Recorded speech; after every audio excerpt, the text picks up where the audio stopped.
Our documentary project is on the documentary named 13th by Ava DuVernay. Here is our thesis.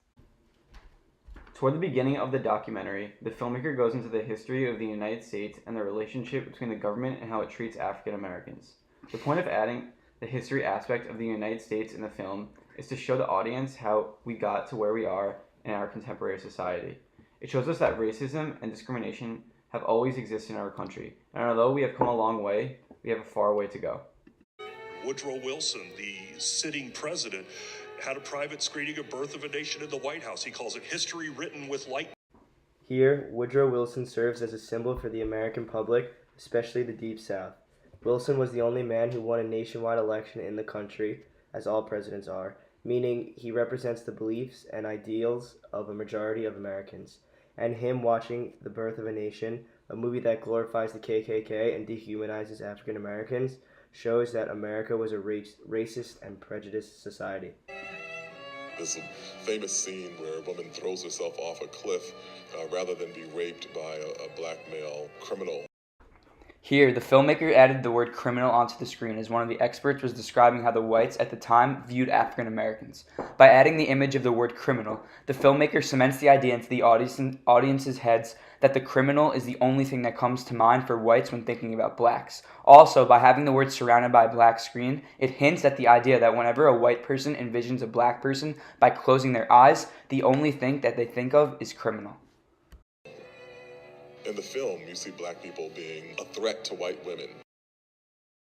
The film that they are alluding to in the documentary is The Birth of a Nation by D.W. Griffith. The purpose of alluding to this movie is to show how Americans glorify the KKK and all that they do to African Americans. This shows the audience the views of Americans at the time about black people.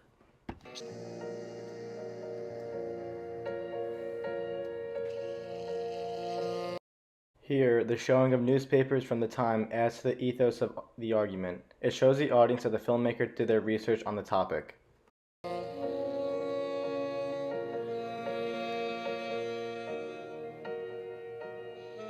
Here, the images of African Americans being lynched appeal to the pathos of the audience. Seeing the horrific and grotesque ways in which African Americans were treated during that time period is intended to sadden the audience, but more importantly, to show the audience not to make the same mistakes that past Americans made.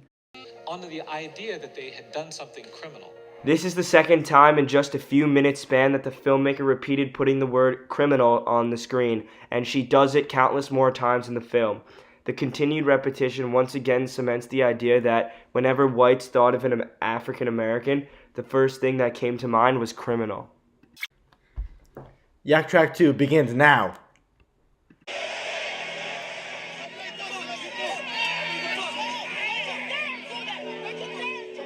Knock the crap out of him, would you? Seriously. Get him out of here. In this segment of the documentary, the filmmaker reuses footage used earlier of a black man being abused and hit by white people. But now, the footage is played simultaneously with President Trump making a speech at a campaign rally. His rhetoric is both hateful and violence-inducing. The filmmaker does this in order to show that the abuse of black people still exists, and this type of rhetoric appeals to many Americans today. It is also in order to compare Trump, along with other politicians and Americans alike, to the white people in the footage.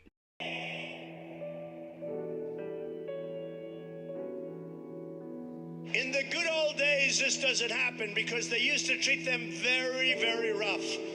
And when they protested once... Also, the use of the music in the background creates a sad and solemn mood, along with the videos of blacks being abused, both physically and emotionally. This is all incorporated in order to set the mood for the film and make the audience feel sympathetic for African Americans, both then and now. You know, they would not do it again so easily. I'd like to punch him in the face, I'll tell you.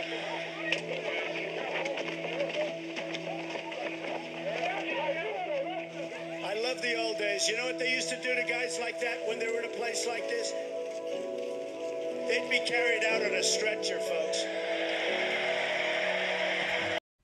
The filmmaker repeats Trump saying "in the good old days" 3 times throughout the film. The filmmaker does this in order to prove how our government officials feel we should solve contemporary issues like protests the way they did in the good old days. Here, government officials like Trump are suppressing Americans' ability to reform and speak out against injustices that exist today.